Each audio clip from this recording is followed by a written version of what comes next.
Friends, welcome to Nagveni Achar's kitchen. ಎಲ್ಲ ಹೇಗಿದ್ದೀರಾ? ಚೆನ್ನಾಗಿದ್ದೀರಾ? ನಾನಿಲ್ಲಿ ಚೆನ್ನಾಗಿದ್ದೀನಿ. ನೀವು ಇನ್ನೂ ಚೆನ್ನಾಗಿರಬೇಕು ಅಂತ ಭಾವಿಸ್ತೀನಿ. ಇವತ್ತು ನಮ್ಮ ತೋಟದ ಮನೆ ವಿಲಾಗನ್ನು ನೋಡೋಣ. ನಮ್ಮ ಚಾನಲನ್ನು ಯಾರೆಲ್ಲ ಸಬ್ಸ್ಕ್ರೈಬ್ ಮಾಡಿದಿರೋ ನಿಮ್ಮೆಲ್ಲರಿಗೂ ನಮ್ಮ ಕಡೆಯಿಂದ ಧನ್ಯವಾದಗಳನ್ನು ಹೇಳ್ತಾ ನಮ್ಮ ವಿಡಿಯೋವನ್ನು ಮುಂದುವರಿಸೋಣ. ನಮ್ಮ ಚಾನಲ್ನಲ್ಲಿ ಸುಮಾರು ಜನ ಸಬ್ಸ್ಕ್ರೈಬರ್ಸ್ ಇದ್ದೀರಾ. ಇನ್ನು ಸ್ವಲ್ಪ ದಿನದಲ್ಲೇ ನಮ್ಮ ಚಾನಲ್ 4 ಲಕ್ಷ ಸಬ್ಸ್ಕ್ರೈಬರ್ಸ್ಗೆ ರೀಚ್ ಆಗುತ್ತೆ. ಇದಕ್ಕೆಲ್ಲ ನೀವೇ ಕಾರಣ. ಸೊ ನಿಮಗೋಸ್ಕರ ಒಂದು ದೊಡ್ಡ ಥ್ಯಾಂಕ್ಸನ್ನು ಹೇಳೋದಕ್ಕೆ ಇಷ್ಟಪಡ್ತೀನಿ.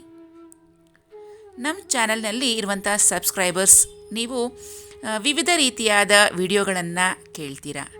ಕೆಲವರು ನಮ್ಮ ಚಾನಲ್ನಲ್ಲಿ ಬರುವಂಥ ರೆಸಿಪೀಸ್ ಕೇಳ್ತೀರಾ, ಇನ್ನು ಕೆಲವರು ಫಾರ್ಮ್ ಹೌಸ್ ವಿಲಾಗ್ಸನ್ನು ಕೇಳ್ತೀರಾ, ಇನ್ನು ಕೆಲವರು ನಮ್ಮ ಡೈಲಿ ವಿಲಾಗ್ಸನ್ನು ಕೇಳ್ತೀರಾ. ಸೊ ನಿಮ್ಮೆಲ್ಲರಿಗೂ ನ್ಯಾಯ ಒದಗಿಸ್ಕೊಡ್ಬೇಕಲ್ವ ನಮ್ಮ ಕಡೆಯಿಂದ. ಆದ್ದರಿಂದ ನಾನು ಒಂದು ದಿನ ರೆಸಿಪಿ ವಿಡಿಯೋವನ್ನು ಪೋಸ್ಟ್ ಮಾಡ್ತೀನಿ, ಇನ್ನೊಂದು ದಿನ ನಿಮಗೋಸ್ಕರ ನೀವು ಕೇಳಿದಂಥ ವಿಲಾಗ್ಸನ್ನು ಪೋಸ್ಟ್ ಮಾಡ್ತೀನಿ. ಸೊ ನಿಮಗೋಸ್ಕರನೇ ಇದೆಲ್ಲ. ಬನ್ನಿ, ಇವತ್ತಿನ ವಿಡಿಯೋ ಏನು ಅಂದರೆ, ಇವತ್ತು ನಾವಿಲ್ಲಿ ಫಾರ್ಮ್ ಹೌಸ್ಗೆ ಬಂದಿದ್ದೀವಿ.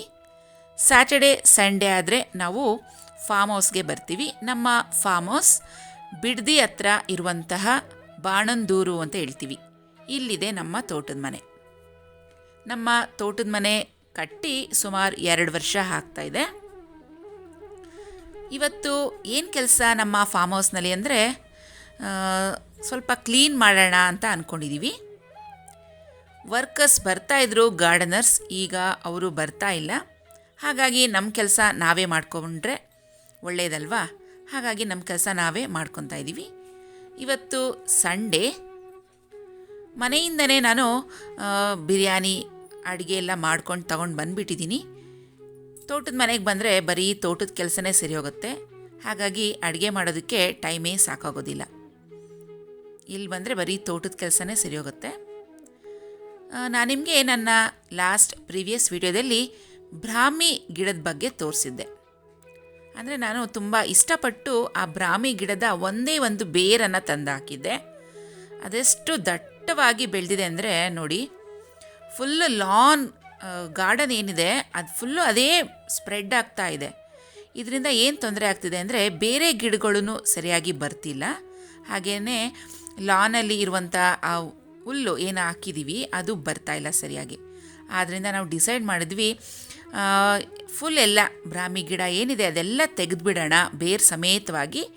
ಬೇಕು ಅಂದರೆ ಸ್ವಲ್ಪ ಒಂದೇ ಒಂದು ಬೇರಷ್ಟು ಬೇರೆ ಕಡೆ ಹೊಸದಾಗಿ ಹಾಕ್ಕೊಳ್ಳೋಣ, ಇಲ್ಲಿರೋದೆಲ್ಲ ತೆಗೆದುಬಿಡೋಣ ಅಂಥೇಳಿ ಡಿಸೈಡ್ ಮಾಡಿದ್ವಿ. ಲಾಸ್ಟ್ ಟೈಮ್ ಬಂದಾಗ ಒಂದು ಅರ್ಧದಷ್ಟು ಕ್ಲೀನ್ ಮಾಡ್ಕೊಂಡ್ವಿ. ಅಷ್ಟು ಮಾಡೋ ಅಷ್ಟೊತ್ತಿಗೆ ಅರ್ಧ ದಿನ ಆಗೋಯ್ತು. ಇನ್ನು ಮಿಕ್ಕಿದ ಅರ್ಧದಷ್ಟು ಇವತ್ತು ಕ್ಲೀನ್ ಮಾಡ್ತಾಯಿದ್ದೀವಿ. ಸೊ ನಮ್ಮ ಹಸ್ಬೆಂಡ್ ಬ್ರಾಹ್ಮಿ ಗಿಡ ಎಲ್ಲ ಕಿತ್ತಿ ಎಲ್ಲ ಒಂದು ಬುಟ್ಟಿಗೆ ತುಂಬಿಸ್ಕೊಡ್ತಾ ಇದ್ದಾರೆ. ಬೇರು ಸಮೇತವಾಗಿ ತೆಗಿಬೇಕು, ಇಲ್ಲಾಂದರೆ ಮತ್ತೆ ಚಿಗುರು ಬಿಡುತ್ತದು. ನನ್ನ ಡ್ಯೂಟಿ ಏನು ಅಂದರೆ, ಅದನ್ನೆಲ್ಲ ತೊಗೊಂಡೋಗಿ ಆ ಕಡೆ ಡಸ್ಟ್ಬಿನ್ ಕಡೆ ಬಿಸಾಕಿ ಬರಬೇಕು. ನೋಡಿ ಎಷ್ಟೆಷ್ಟು ದೊಡ್ಡದಾಗಿ ಬೆಳೆದಿದೆ ಬೇರು ಅಂದರೆ, ಅದರಲ್ಲಿ ಒಂದು ಚಿಕ್ಕದು 1 ಇಂಚಷ್ಟು ಬೇರು ಹಾಕಿದ್ರೂ ಸಾಕು, ಫುಲ್ಲು ಸ್ಪ್ರೆಡ್ ಆಗಿಬಿಡುತ್ತೆ, ಚೆನ್ನಾಗಿ ಬೆಳೆದ್ಬಿಡುತ್ತೆ. ಇಷ್ಟಪಟ್ಟು ಹಾಕಿದಂಥ ಬೇರು ಇವತ್ತು ಕಷ್ಟ ಆಗ್ತಿದೆ ನೋಡಿ.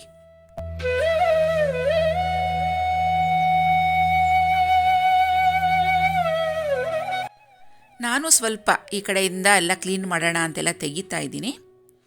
ನಾನು ಮೇಲಿರುವಂಥ ಆ ಬ್ರಾಹ್ಮಿ ಎಲೆಗಳನ್ನು ಮಾತ್ರ ತೆಗಿಯೋಕ್ಕೆ ಸಾಧ್ಯ ಆಯಿತು.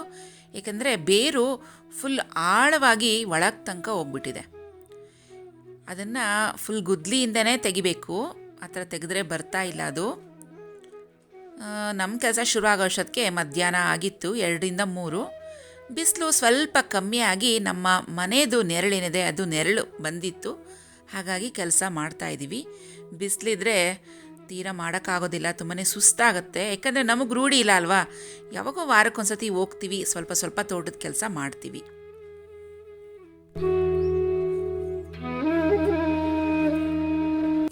ಆಮೇಲೆ ನೋಡಿ, ಈ ಕಡೆ ವಿಳೆದೆಲೆ ಗಿಡ ಹಾಕಿದ್ದೆ. ಆ ವಿಳೆದೆಲೆ ಕೂಡ ಸರಿಯಾಗಿ ಬರ್ತಾಯಿಲ್ಲ. ಈ ಬ್ರಾಹ್ಮಿ ಏನಿದೆ ಅದು ಫುಲ್ಲು ಸ್ಪ್ರೆಡ್ ಆಗಿಬಿಟ್ಟಿದೆ ಬೇರು ಸಮೇತವಾಗಿ.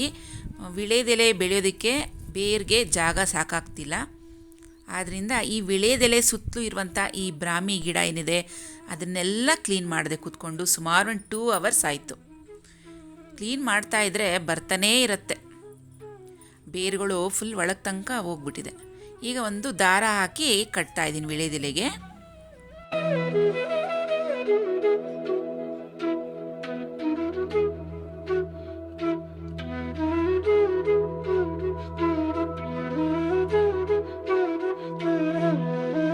ನಮ್ಮ ಪ್ರೀವಿಯಸ್ ಫಾರ್ಮ್ ಹೌಸ್ ವಿಡಿಯೋದಲ್ಲಿ ಸುಮಾರು ಜನ ನೀವು ಸಲಹೆ ಕೊಟ್ಟಿದ್ದೀರಾ, ಅಕ್ಕ ಆಚ್ ಟೈಪಲ್ಲಿ ಇದೆಯಲ್ವ ಗಾರ್ಡನಲ್ಲಿ, ಅದ್ರ ಸುತ್ತಲೂ ವಿಳೆದೆಲೆ ಹಬ್ಬಿಸ್ಬಿಡಿ ಚೆನ್ನಾಗಿ ಬರುತ್ತೆ ಅಂತ ಕೂಡ ಸಜೆಷನ್ ಕೊಟ್ಟಿದ್ದೀರಾ. ಸೊ ನಿಮ್ಮ ಸಜೆಷನ್ಗೆ, ನಿಮ್ಮ ಪ್ರೀತಿ ಕಾಳಜಿಗೆ ಥ್ಯಾಂಕ್ಸ್ ಹೇಳ್ತೀನಿ. ಆರ್ಚಲ್ಲಿ ಹಬ್ಸೋಣ ಅಂತ ಹೇಳಿದ್ರೆ ಇವಾಗ ಸಮ್ಮರ್ ಸ್ಟಾರ್ಟ್ ಆಯ್ತಲ್ವ, ಸಿಕ್ಕಾಪಟ್ಟೆ ಬಿಸಿಲಿದೆ. ಇವಾಗ ಅದು ವಿಳೆದೆಲೆ ಗಿಡ ಹಾಕಿದ್ರೂ ಅಲ್ಲಿ ಬೇಗ ಹಬ್ಬೋದಿಲ್ಲ, ಬಿಸಿಲಿಗೆ ಬೇಗನೆ ಬಾಡೋಗುತ್ತೆ. ಆದ್ದರಿಂದ ಇವಾಗ ಇರೋ ಪ್ಲೇಸಲ್ಲೇ ಇನ್ನು ಸ್ವಲ್ಪ ಅದಕ್ಕೆ ಗೊಬ್ಬರ ಮಣ್ಣು ಎಲ್ಲ ಹಾಕಿ ಕ್ಲೀನ್ ಮಾಡಿ ಇರೋ ಕಡೆನೇ ಸ್ವಲ್ಪ ಚೆನ್ನಾಗಿ ಬೆಳೆಯೋದಕ್ಕೆ ಅವಕಾಶ ಮಾಡಿಕೊಡೋಣ ಅಂಥೇಳಿ ಇಲ್ಲೇ ಪ್ಲ್ಯಾನ್ ಮಾಡ್ತಾಯಿದ್ದೀವಿ. ಸಮ್ಮರೆಲ್ಲ ಕಳೆದ ಮೇಲೆ ಮಳೆಗಾಲ ಬರುತ್ತಲ್ವ, ಆ ಟೈಮ್ನಲ್ಲಿ ವಿಳೆದೆಲೆ ಆರ್ಚ್ ಕಡೆ ಹಾಕೋಣ ಹಬ್ಸೋಣ ಅಂತ ಪ್ಲ್ಯಾನ್ ಮಾಡಿದ್ದೀವಿ.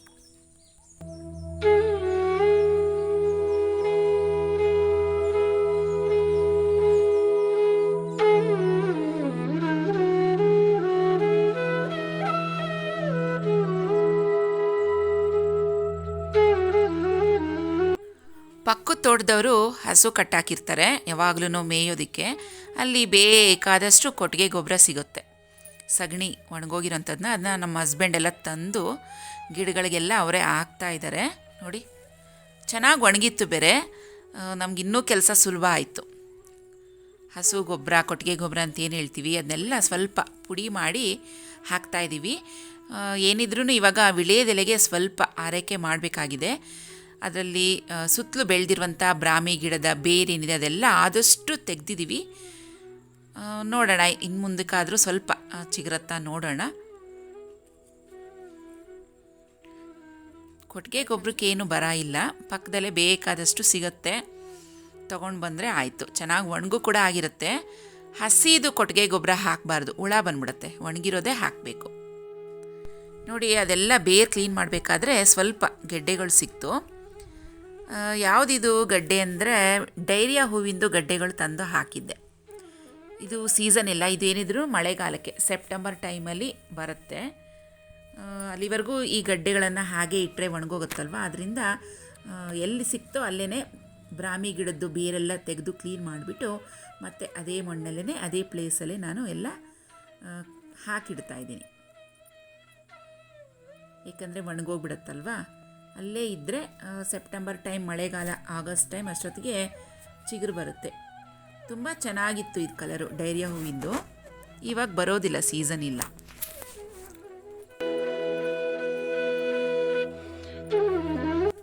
ನಮ್ಮ ಲಾಸ್ಟ್ ವಿಡಿಯೋದಲ್ಲಿ ಒಬ್ಬರು ಸಬ್ಸ್ಕ್ರೈಬರು ಕಮೆಂಟ್ ಮಾಡಿದರು, ನೀವು ಮನೆ ಕೆಲಸ ಮಾಡೋದ್ರಲ್ಲಿ ರಾಕ್ಷಸಿ ಅಂತ ಕೂಡ ಹಾಕಿದ್ದೀರಾ.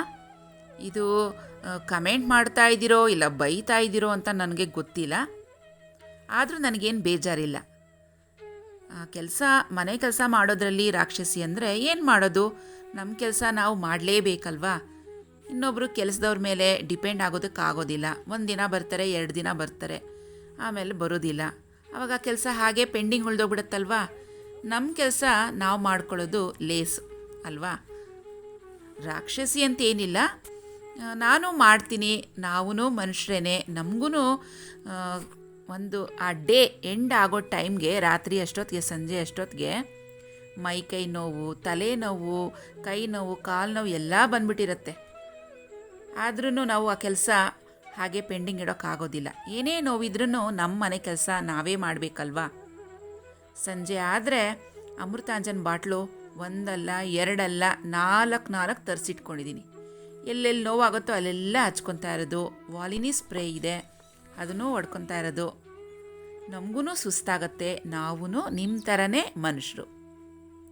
ನಿಮಗೆ 2 ಟೆನ್ಷನ್ ಇದ್ದರೆ ನಮಗೆ 10 ಟೆನ್ಷನ್ ಇರುತ್ತೆ. ಆದ್ರೂ ನಾವು ಇಷ್ಟೆಲ್ಲ ನೋವುಗಳ ಮಧ್ಯೆ ನಮ್ಮ ಕೆಲಸಗಳನ್ನು ಮಾಡಿ ವಿಡಿಯೋ ಮಾಡಿ ನಿಮಗೆ ಶೇರ್ ಮಾಡ್ತಾ ಇರ್ತೀವಿ. ಸೊ ಇದರಿಂದ ನಿಮ್ಮ ಕಮೆಂಟಿಂದ ನನಗೇನು ಬೇಜಾರಿಲ್ಲ, ನಿಮಗೆ ಕ್ಲಿಯರ್ ಮಾಡ್ತಾ ಇದ್ದೀನಿ ಅಷ್ಟೇ. ವಿಳೆಯದೆಲೆ ಗಿಡಕ್ಕೆ ಆರೈಕೆ ಮಾಡಿದಾಯಿತು. ಇನ್ನು ಮುಂದಿನ ಗಾರ್ಡನ್ಗೆ ಎಲ್ಲ ಸ್ವಲ್ಪ ಗೊಬ್ಬರ ಹಾಕೋದು ಎಲ್ಲ ಸುಮಾರಷ್ಟು ಕೆಲಸಗಳಿತ್ತು. ಅದನ್ನು ನನ್ನ ಮುಂದಿನ ವಿಡಿಯೋದಲ್ಲಿ ತೋರಿಸ್ತೀನಿ, ಶೇರ್ ಮಾಡ್ಕೋತೀನಿ. ಇದು ಸಂಜೆ by the end of the day, Sunday night ಇದು. ಮನೆಗೆ ಹೋಗಲೇಬೇಕಾಯಿತು, ಬೆಂಗಳೂರು ಮನೆಗೆ. ಏಕೆಂದರೆ ನೆಕ್ಸ್ಟ್ ಡೇ ನಮ್ಮ ಪ್ರೀತಮ್ಗೊಂದು ಟೆಸ್ಟ್ ಇತ್ತು.